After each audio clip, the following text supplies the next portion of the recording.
This is the Pooja and Gurdeep podcast. From 98.1 CHFI Studios in Toronto, Canada. Hey Toronto, this is Ed Sheeran. This is Kelly Clarkson. Hi, this is Bryan Adams. This is Adele. This is Madonna. It's Michael Bublé, and you're listening to the Pooja and Gurdeep Show. It's fun. They're amazing. It's the Pooja and Gurdeep Show World Sleep Day podcast in partnership with Estee Lauder and their Advanced Night Repair Serum. So, Pooja guy, how'd you sleep last night? Oh, no. I feel like anytime we talk about sleep, it's not going to be a fun conversation because all of us are lacking sleep. I used to think it was actually just us because we wake up early in the morning for a morning show. But as I talk to my friends, it feels like when you talk about that work-life balance, the first thing to go is getting enough sleep. Yeah, I feel like you and I are not the barometers or the best people to ask because of what we do. We wake up at 3 a.m. to do this show. I think we gave up our right to a good sleep when we signed off on morning television and morning radio because we've been doing this now for more than a decade. I don't think I've slept well in my 30s and now in my 40s. Fight for your rights to sleep. Seriously. I never thought of it as a right, but you are correct that we should actually be prioritizing sleep. So many of us don't. People are like, what do you want to do when you retire? I'm like, sleep. No, but what else? No, that's about it. Yes. Sleep. It's so true. And I will say that with us springing forward, it didn't help this week. That's for sure. Been rough. It's been brutal. I think it makes sense. Is that why World Sleep Day is sort of the same week as springing forward? Like, it's like, hey, you sprung forward. You're probably all out of sorts. Yes. This is the day to bring you back, prioritize your sleep, remind you of all the things we're supposed to be doing. Yes. And I think we need the reminders because it's one of those things that you're just like, I've got too much to do. There's too much on the list. There's so many things that you have to get done that you kind of put sleep on the back burner. But in order to get those things done and to be efficient and good and productive and, happy, just for your own well-being, the sleep is the most important part. Absolutely. I feel like without sleep, you can't really do anything. And everything is so much easier if you've had a good night's sleep, like thinking, being active, walking the dog. Yes. Like everything just seems easier on those rare days, like on a weekend. If I get 8 hours, I'm like, oh, I feel like Bradley Cooper in Limitless. I'm like, oh, everything is easy. You start to look like Bradley Cooper too. It's really weird. It's a weird thing. I mean, it does help with fine lines and wrinkles. Because if you're getting enough sleep, maybe it actually looks like you're getting enough sleep. I don't know. I feel like even I change. You don't get cranky, Pooja, when I actually sleep. Cranky Pooch is no fun. Yeah. I've met her a couple times. I turn the other way. We actually Googled some stats here. We found some credible stats here we want to share with you because some of these surprised me. So this says women are significantly more likely than men to be diagnosed with insomnia. In total, their lifetime risk for insomnia is 40% higher. Why? Why are women more likely to get insomnia? What are you doing at night, Pooch? What's keeping you up? So many things. And it's funny, when I look over at my husband, he is just... He's out. It's like not a care in the world, has the best sleep ever. He can sleep through anything. Right. I feel like at night, especially, that's when I start to do the running list of all the things that I have to get done. And don't forget this. And, did I order enough diapers? And, I got to remember to take this to school for the kids and put it in their backpack. Like all the things, the to-do list runs through my head at night. So I can see how just doing that alone keeps you up. I don't know why my husband's not running the list. Plus, as I learned this week on the show, his snoring is probably also contributing to your insomnia. Probably, right? Yes. It can be very loud, very, very loud and disruptive. Yeah, I will say it is tough to turn off the brain sometimes at night, just for all the things you mentioned, right? You're going through the to-do list, like have we done everything for the show? Have I walked the dog? Do I have enough dog food? You just start going through all the things, and it's hard to shut your brain off, which I think is why it's important to have, we treat your bed like a sanctuary, have your bedtime routine, all those things. It's really important to have a sacred routine, especially when you're trying to go to bed early and there's probably light out. Like I'll say, I moved condos a year ago, and my first purchase at this condo was blackout curtains. That was mandatory, and they were worth every penny because, especially in summer, it's light out till 9. I'm trying to go to bed at 7. Mm-hmm. It's so important, and we talk about sleep hygiene, but then yet, and I bet you're guilty of this, you all are, I'm on my phone right before bed. It's like the thing I do right before bed, you're getting that blue screen. Like, you know what that's doing not only to your brain, but to your skin. Yeah, and I know there's some protections that the phones offer you now. Like you can put you can minimize the light that apparently keeps you up and all that. I've started to give myself some parameters with this because I'm trying to be realistic about it. I know I'm going to look at my phone in bed, but here's what I try to abide by, and this has worked for the most part for me, not every night, but so I get in bed at 7, and I give myself half an hour on my phone. I'm like, let's be realistic. I'm going to be on my phone. I'm going to read articles. There's probably some texts and stuff like that. But then by 7:30, I put it away, and then I try to be asleep by 8 o'clock. And most nights I am.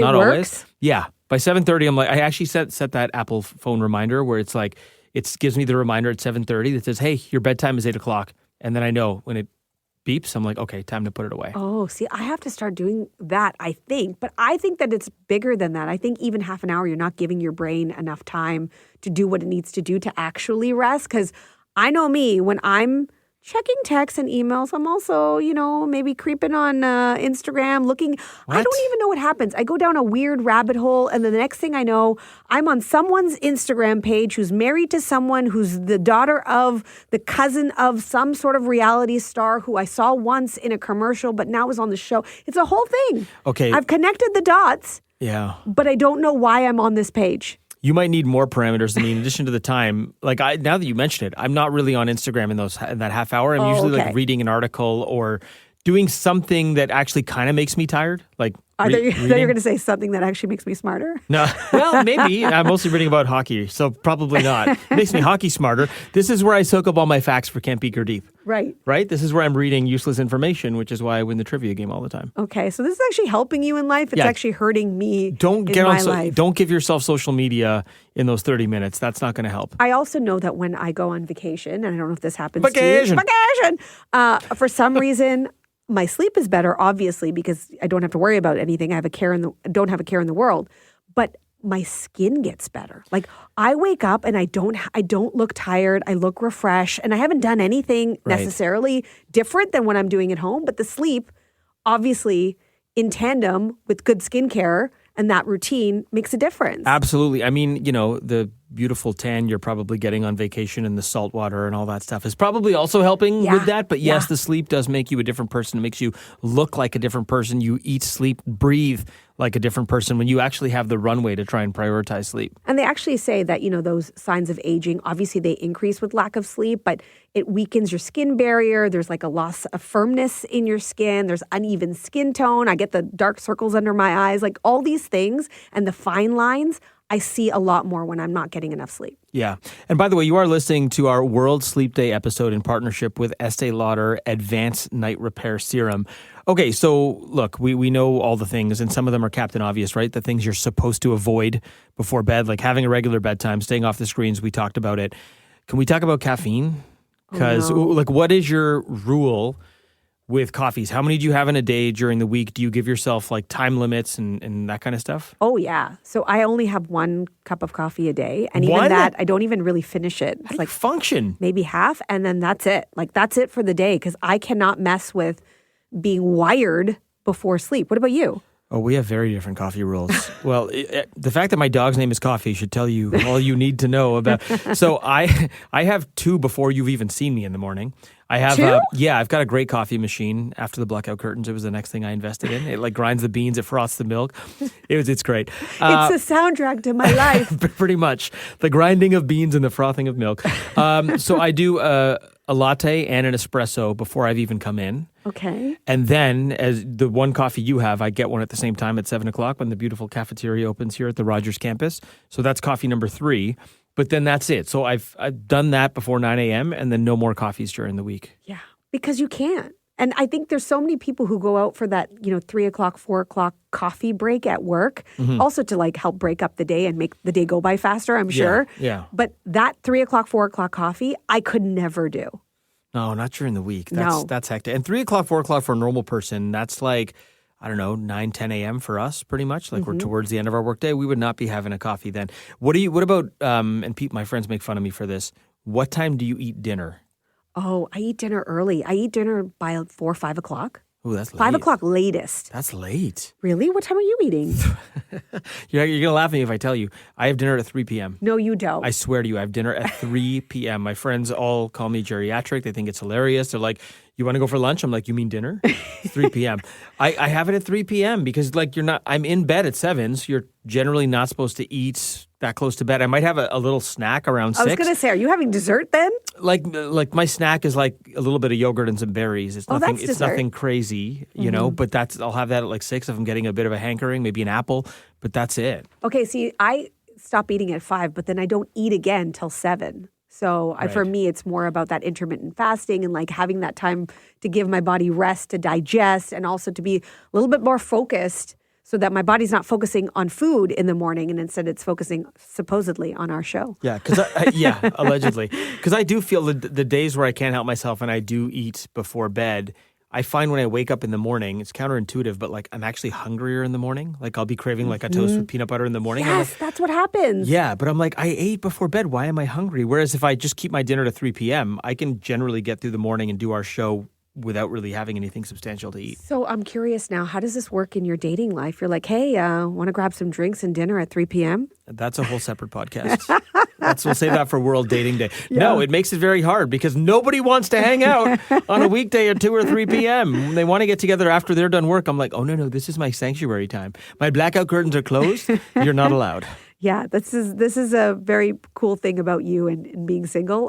Thing? Lame thing. That's me just being positive. Yeah. But, there's so many benefits to having better sleep. And we know this. And this is where I really don't understand it for myself is I know how important it is for my kids when it comes to sleep hygiene. Oh, absolutely. I've put in so much work into their sleep schedule. Like they are sleep trained. They sleep for 11 hours a day. It is on time. There's a routine. Hours? Yes. That's amazing. They have white noise machines, blackout curtains. I also have the temperature control. That's very important. What do you set the thermostat at for bed? I set it at 18.5. Perfect. I like it cold when I'm sleeping. Yes. No more than 20 degrees for my kids because, again, the temperature matters for good sleep. All these things are in place for them, and I see it working. I know with their little bodies and their little immune systems, it's really important for them to get the sleep to fight off germs and whatnot. Yeah. And I see it working. But some reason it doesn't apply to me. Like I need all those things too. I need the same sleep hygiene, but I don't put it in place for myself. You're momming. You're prioritizing your kids. I think a lot of moms, a lot of parents would vibe with that, where they're doing all the right things for their kids and then neglecting it for themselves. But yeah, I mean, all those things are great. You're getting them started early on the white noise machine. I rock the pink noise. It's apparently supposed to be a little bit better for sleep. Yeah, check out the pink noise. What's pink noise? It's similar to like white noise is like shh, and pink noise is like shh. It's a slightly different Sorry, what's the difference? Decibel. No, yeah, you can rewind the podcast and listen to that again. It's just a higher octave of shh. Yeah, pretty much. But your kids need the sleep to grow, to fight. And I know they're in preschool for the first time, so they're exposed to all kinds of germs. I know they've been, despite their 11 hours of sleep, they have been quite sick as well. Yeah. And I think obviously sleep hygiene for me would look a little different. Yes, all those things, but the thing you do before bed, I think I need to start doing something, let's say around 6 o'clock, where I start with a little self-care. You absolutely need to. A little like me time. This is where I can make sure that I'm putting on, all of my skincare, my eye creams, like doing all the things that I'm supposed to do for me before bed. So I'm really starting to wind down. But at the same time, making sure I'm protecting my skin overnight so when I wake up, I look refreshed. Yeah, this is all part of sleep hygiene, your routine. Sleep hygiene, contrary to popular belief, is not brushing your teeth in bed. That is not sleep hygiene. It's doing all these things. Do you know people who do that? No, but when you hear sleep hygiene, you're like, what? Because you normally like dental hygiene, right? Is it weird that for a second I thought that's brilliant? Oh, if only. It's a time saver. Also, listen, I don't want to put your husband on blast, but like maybe he should jump in and start doing some stuff with the kids at around 6 or 7 p.m. so that it enables you to have this sanctuary and this sleep hygiene time at around 6, 7 o'clock. Yeah, he does actually. He does give me that time, but I usually use it to go on social media and look at things I shouldn't be looking at. This is where you drop the ball. The Pooja and Gurdeep Show World Sleep Day podcast brought to you by Estee Lauder and their Advanced Night Repair Serum. Thanks for listening to the Pooja and Gurdeep podcast. Listen to Pooja and Gurdeep live weekday mornings from 5 to 9. Only on 98.1 CHFI. Toronto's perfect music mix.